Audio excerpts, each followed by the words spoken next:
Hello friends, welcome to Defence Matrix. तो आज हम बात करने वाले हैं IRST सेंसर के बारे में। तो IRST का फुल फॉर्म है infrared search and track. Basically ये इंफ्रारेड फ्रीक्वेंसी पे काम करता है और एयरक्राफ्ट के इंफ्रारेड सिग्नेचर के थ्रू उन्हें डिटेक्ट करता है। तो बेसिकली जितने भी रशियन एयरक्राफ्ट हैं MiG-23 के बाद से वो सब IRST सेंसर को यूज़ करते हैं। चाइनीज़ फाइटर भी अब IRST सेंसर को यूज़ करते हैं, चाहे वो 5th जनरेशन हो, चाहे वो 4th जनरेशन हो, 4.5 जनरेशन हो। बाकी जो मॉडर्न यूरोकनाट एयरक्राफ्ट हैं जिसमें आपके यूरोफाइटर टाइफून, डेसो रफाल और ग्रिपिन आते हैं, ये भी IRST सेंसर को यूज़ करते हैं। तो बेसिकली इसकी जो शुरुआत है वो US ने ही करी थी, पर जब रडार ज़्यादा इफेक्टिव होने लगे तो उन्होंने खुद IRST को ड्रॉप कर दिया और उनका लास्ट एयरक्राफ्ट जो कि एक डेडिकेटेड IRST सेंसर के साथ आया था वो F-14D था। उसके बाद US का जो F-35 है वो इसके कुछ एडवांस वर्जन को यूज़ करता है, जिसमें उसका डिस्ट्रीब्यूटेड अपार्चर सिस्टम हो गया और front looking electro optical tracking sensor या फिर EOTS हो गया। लेकिन अगर उसके बीच में आप US के एयरक्राफ्ट देखेंगे, चाहे हम F-16 की बात कर लें, F-15 की बात कर लें या फिर F-22 की ही क्यों ना बात कर लें, जो IRST सेंसर हैं वो मिसिंग है। यहाँ तक कि US नेवी के F-18 सुपर हॉर्नेट में भी आपको IRST सेंसर नहीं मिलेगा। तो शुरुआत में क्या होता था कि जो रेडार है वो इतने एफिशिएंट नहीं होते थे और आपको मैनुअली रेडार को मूव करना पड़ता था टारगेट की तरफ उन्हें ट्रैक करने के लिए। तो जो IRST सेंसर होते थे वो बहुत जल्दी टारगेट को ट्रैक कर लेते थे और आपको एक पॉसिबल डायरेक्शन देते थे जहां पर आप रेडार को मैनुअली मूव करके उन्हें लॉक कर सकते थे। तो पहले IRST सेंसर खाली इसी पर्पस के लिए यूज़ किए जाते थे। फिर रडार ज़्यादा बेटर हो गए, ऑटोमेटिक ट्रैकिंग की फैसिलिटी जो है वो आ गई, तो IRST सेंसर को US ने ड्रॉप कर दिया। पर ईस्ट में यानी कि रशियन साइड में ये चीज़ ड्रॉप नहीं करी गई। इवन जो 5th जनरेशन फाइटर रशिया ने डेवलप किया है Su-57, वहाँ पर ये स्टेल्थ भले ही कॉम्प्रोमाइज़ कर दे पर इसको यूज़ ज़रूर किया है। इसके पीछे सबसे बड़ा कारण ये है कि आजकल जो इलेक्ट्रॉनिक वॉरफेयर कैपेबिलिटी डेवलप हो गई है, जिस हिसाब की जैमिंग जो है वो अवेलेबल है, तो पावरफुल से पावरफुल रडार जो है वो प्रॉपरली वर्क नहीं कर पाते हैं वैसे इन्वायरमेंट में। तो जो आपकी IR रेडिएशन होती है वो आपकी इलेक्ट्रोमैग्नेटिक स्पेक्ट्रम में इनविजिबल रेडिएशन होती है, जो कि नेकेड आई से नहीं दिखती और इसकी वेवलेंथ जो है वो रेड लाइट से ज़्यादा होती है। तो काफ़ी दूर से इन्हें डिटेक्ट किया जा सकता है। और इंफ्रारेड रेडिएशन की बात करें तो कोई भी बॉडी जिसका टेम्परेचर एब्सोल्यूट ज़ीरो नहीं है उसका एक IR सिग्नेचर होता है और उसके द्वारा रेडिएशन छोड़ी जाती है। तो एयरक्राफ्ट के केस में क्योंकि वो बहुत ज़्यादा तेज़ फ्लाई कर रहा होता है, इसकी वजह से उसकी बॉडी पहली बात गर्म हो जाती है। इंजन से तो आपकी फ्लेम निकल ही रही है, फ्यूम्स भी निकल रहे हैं। स्पेशली हायर एल्टीट्यूड में जहाँ पर टेम्परेचर काफ़ी ज़्यादा कम हो जाता है, तो बैकग्राउंड कोल्ड होने की वजह से जो IR सिग्नेचर हैं वो ज़्यादा बेटर नज़र आते हैं। तो सेंसर्स की जो डिटेक्शन रेंज है वो बढ़ जाती है इसकी वजह से। और आप कुछ भी कर लें, रडार सिग्नेचर को कम कर सकते हैं RCS को लो रखते हुए, डिज़ाइन स्पेशल बनाकर, रडार अब्जॉर्बेंट मटेरियल की कोटिंग कर, पर IR सिग्नेचर को आप नहीं छुपा सकते। तो मॉडर्न टाइम में अगर आपको एंटी स्टेल्थ या फिर एंटी जैमिंग कैपेबिलिटी चाहिए तो वो खाली IR सेंसर ही प्रोवाइड करा सकता है।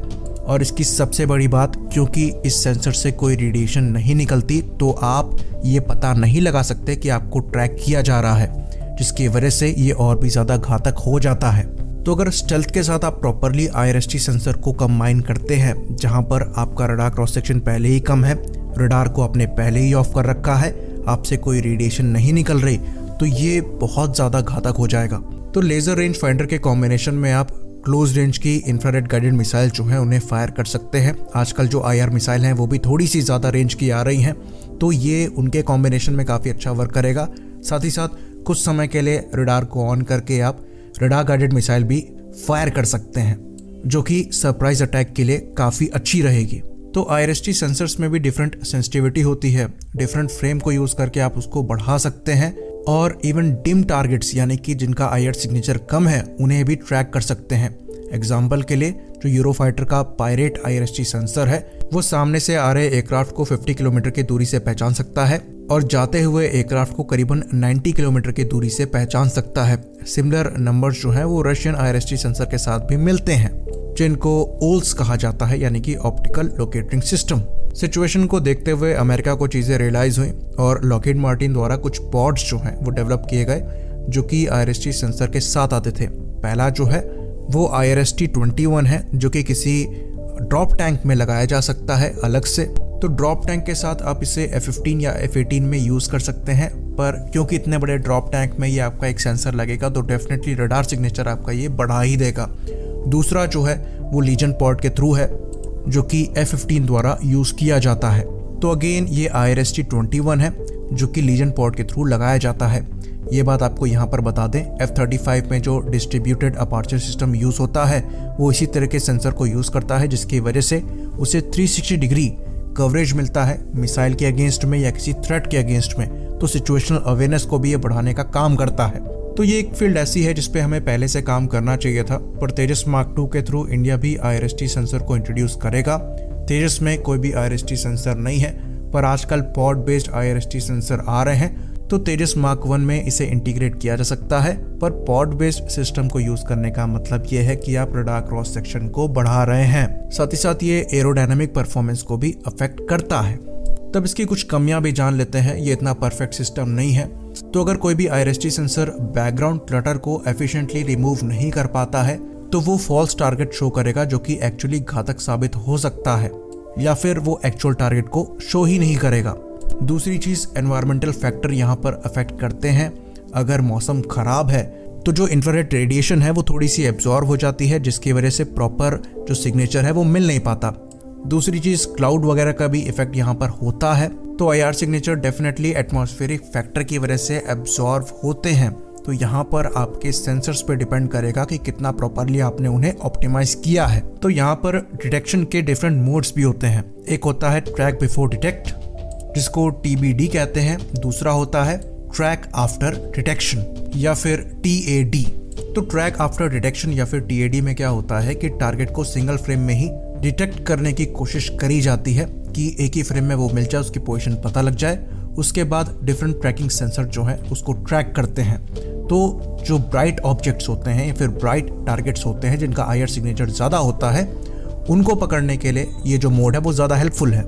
फिर जब डिम टारगेट्स होते हैं जो कि बैकग्राउंड क्लटर में थोड़े खोए रहते हैं, उनके लिए यूज होता है TBD यानी कि ट्रैक बिफोर डिटेक्ट। इसमें डिफरेंट फ्रेम्स को यूज किया जाता है, डिफरेंट ट्रैकिंग टेक्निक्स को यूज किया जाता है ताकि टारगेट और बैकग्राउंड में डिफरेंशिएट किया जा सके। जितना आसानी से हम बता रहे हैं ये उतना आसान होता नहीं, काफी ज्यादा कॉम्प्लिकेटेड है। जस्ट एक जिस्ट हम जान लेते हैं ताकि हम कंफ्यूज ना हो। तो आजकल के जो IRST सेंसर हैं वो ज़्यादा बेटर हो गए हैं, बेटर ऑप्टिमाइजेशन हो गया है, बेटर कंप्यूटेशन पावर आ गई है, तो ऑटोमेटिक फंक्शन करने में भी सक्षम है। तो एक बेटर सिस्टम जो है वो फ्यूचर के फाइटर के लिए काफ़ी ज़्यादा कारगर होगा।